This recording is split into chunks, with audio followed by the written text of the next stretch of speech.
Hello my dear friend, मैंने आपसे पहले के लेक्चर्स में फेरस मेटल्स के एलॉय के बारे में बात किया था। इसके पहले मैंने नॉन फेरस मेटल यानी एल्युमिनियम, मैग्नीशियम, मैंगनीज, बहुत सारे नॉन फेरस मेटल के बारे में बात कर चुकी हूँ और आज मैं कॉपर एंड ब्रोंज के बारे में बात करने जा रही हूँ। बहुत ही इंपॉर्टेंट है, इसमें से असर्शन एंड रीज़न के प्रीलिम्स के बहुत सारे क्वेश्चंस बनते हैं, तो बहुत ध्यान से समझिएगा। और ये आप डेली टू डेली लाइफ के मटेरियल्स हैं ये आपके, तो आप इसको समझ कर भी याद रख सकते हैं, बहुत डिफिकल्ट नहीं है।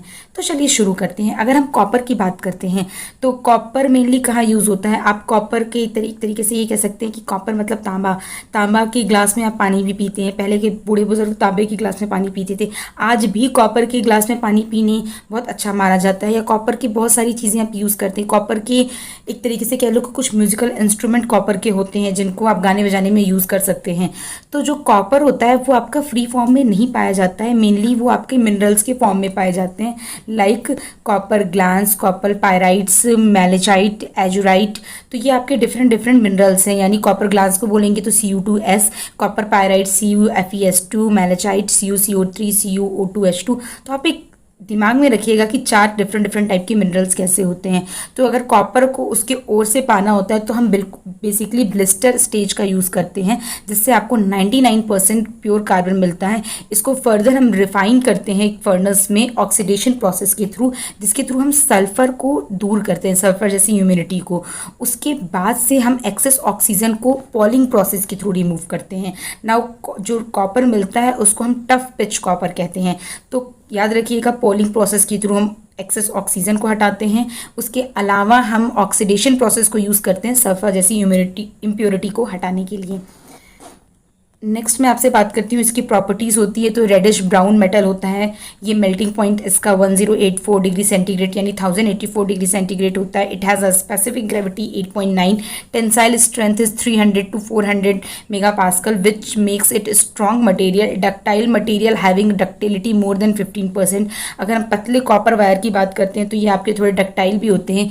Easily joined by brazing. Brazing is the process, kind of welding process होता है। बेस्ट कंडक्टर होता है। It forms a protective layer or copper oxide when exposed to atmosphere. This layer is highly corrosion resistant. तो याद रखिएगा कि जो आपके कॉपर या के बेसिकली मटेरियल होते हैं वो आपके कोरोजन रेजिस्टेंट होते हैं। इसके अलावा हम बात करें कि हम ब्रास कैसे बनाते हैं, यानी कॉपर में हम जिंक को मिलाएंगे। जिंक की क्वांटिटी 5 to 45% हो सकती है। इसके अभी मैं बताऊंगी कि डिफरेंट डिफरेंट अलग अलग रेशियो में जिंक मिलाने से आपके डिफरेंट डिफरेंट अलॉयज बन जाते हैं। तो फिलहाल ब्रासेस की कैरेक्टरिस्टिक होती है कि आपकी ये मेलेबिलिटी एंड ऑकस्टिक प्रॉपर्टीज़ होती है। लाइक इससे आप वही म्यूजिकल इंस्ट्रूमेंट को बना सकते हैं। लो मेल्टिंग पॉइंट होता है, यानी इसका 900 अराउंड। अगर आप इसमें जिंक को ऐड करते हैं तो इसका मेल्टिंग पॉइंट है थोड़ा और भी कम हो जाता है। ब्राइट गोल्ड लाइक अपीयरेंस होता है। इसकी फ्रिक्शन लो होता है, यानी इसको हम इसको हम बेसिकली एक तरीके से कह सकते हैं ताले वगैरह बनाने में यूज़ कर सकते हैं। एक्सेलेंट मशीनेबिलिटी होती है, एक्सेलेंट थर्मल कंडक्टिविटी होती है और नॉन स्पार्किंग कैरेक्टरिस्टिक होती है। तो अगर हम डिफरेंट डिफरेंट टाइप की बात करते हैं तो अगर हम इसमें और भी कुछ चीज़ों को ऐड करें, like type of brasses are as per other alloying element added. यानी हम इस ब्रास में अगर हम मैग्नीज को ऐड करते हैं, मैग्नीज की क्वांटिटी 0.75 से 2.5% होती है, तो ये एक डीऑक्सीडाइजर की तरह वर्क करता है और ये हार्डन होता जाता है। ठीक है, यानी स्ट्रेंथ प्रोवाइड करता है ये अलॉय। आयरन ब्रास की बात करें तो आयरन अप टू 3% यूज़ होता है, तो ये भी आपको हार्ड एंड स्ट्रॉन्ग बनाने के लिए यूज़ होता है। टीन को बेसिकली हम अप टू 2% यूज़ करते हैं हार्डनेस और स्ट्रेंथ को प्रोवाइड करने के लिए। ये बेसिकली आपका ये भी डेंसिटी को बढ़ाता है। उसके अलावा लेड ब्रास जो होता है ये आपका ऐड करते हैं तो ये आपको ब्रास को सॉफ्ट करता है। ये चीज़ याद रखिएगा कि स्टार्टिंग के जो तीनों मटेरियल थे यानी मैग्नीज, आयरन, टिन आपके मटेरियल को हार्ड करने के लिए यूज़ हो रहा है, जबकि अगर हम लेड की बात करते हैं तो आपकी ब्रास को सॉफ्ट करता है, thereby increasing the machinability of the brasses. तो क्वेश्चन इस तरीके से आ सकता है, lead is added in the brass to increase the machinability. तो ये चीज़ आप याद रखिएगा कि 1 to 4% तक ही इसको ऐड करते हैं। तो ये जो S लिखा हुआ है बेसिकली ये S आपका सॉफ्टनेस के लिए मैंने रिमाइंडर लिखा है। HE नहीं, बेसिकली H है वो हार्डनेस को रिप्रेजेंट कर रहा है। तो ये अप टू 3 तक हार्डनेस है, लेड ऐड करने से सॉफ्टनेस होता है। Aluminium brasses, aluminium up to 3% add करते हैं, इसकी वजह से आपका डक्टिलिटी डिक्रीज करती है। The alloy can be cast, forged and rolled. तो बेसिकली अगर हमें कास्टिंग प्रोसेस के लिए यूज़ करना है तो हम एल्युमिनियम को यूज़ करेंगे। This type of brass as also corrosion resistant. तो ये सी चीज़ें अलग अलग मटेरियल को ऐड करने से क्या उस मटेरियल मतलब क्या मटेरियल की प्रॉपर्टी चेंज हो रही है, ये चीज़ आपको पता होना चाहिए। नेक्स्ट मैं बात करती हूँ ब्रोंज। ब्रोंज आपका बेसिकली कॉपर और टिन का कॉम्बिनेशन होता है, जिसमें टिन 5 to 25% होता है और जबकि आपका कॉपर 75 to 95% होता है। Bronze is a metal alloy consisting primarily of copper with the tin as a main additive element.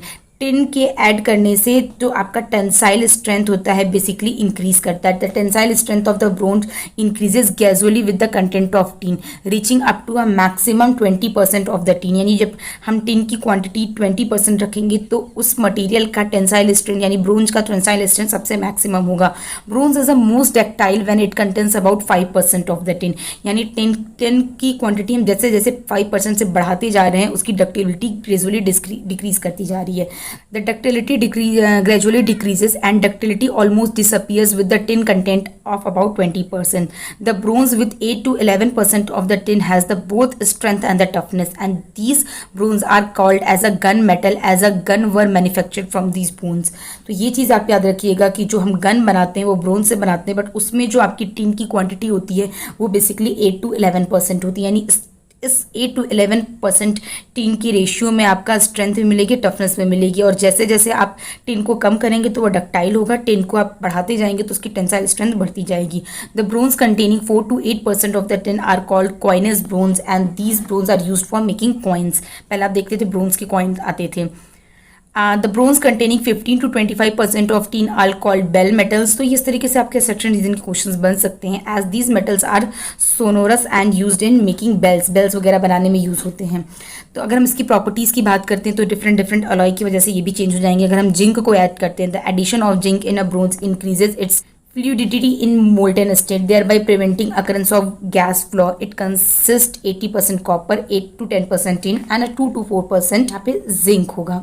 ठीक है, फॉस्फोरस ब्रोन्स की बात करते हैं तो एडिशन ऑफ फॉस्फोरस यानी 0.1 से 0.3 बहुत कम टाइप अमाउंट में फॉस्फोरस भी आप ऐड करेंगे तो it increases the quality of tensile strength, elasticity, resistance to fatigue. It is used for making proper blades as it has improve corrosion resistance in a sea water. Dear student, आपको थोड़ा सा theoretical लग रहा होगा and I know, but ये properties बहुत important हैं, तो प्लीज़ इसे आप इस लेक्चर को स्किप मत कीजिएगा। आपको कितना भी थ्योरेटिकल लग रहा है, आपको कितनी भी नींद आ रही हो, तो please that is really very important.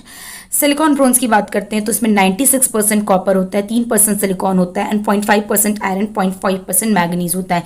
It is use for making of screw, bolts, pump, boiler and pipe के लिए यूज़ होता है। तो आप देखिए अलग अलग मटेरियल को ऐड करने से जो ब्रोंज है उसकी यूज़ जो है वो अलग अलग जगहों पर अलग हो जा रहे हैं, तो इस चीज़ों को आप ध्यान रखिएगा। एल्युमिनियम ब्रोंज को यूज़ करते हैं अगर, यानी इसमें 3% aluminium, 88% copper, 3% iron and 0.5% tin होता है।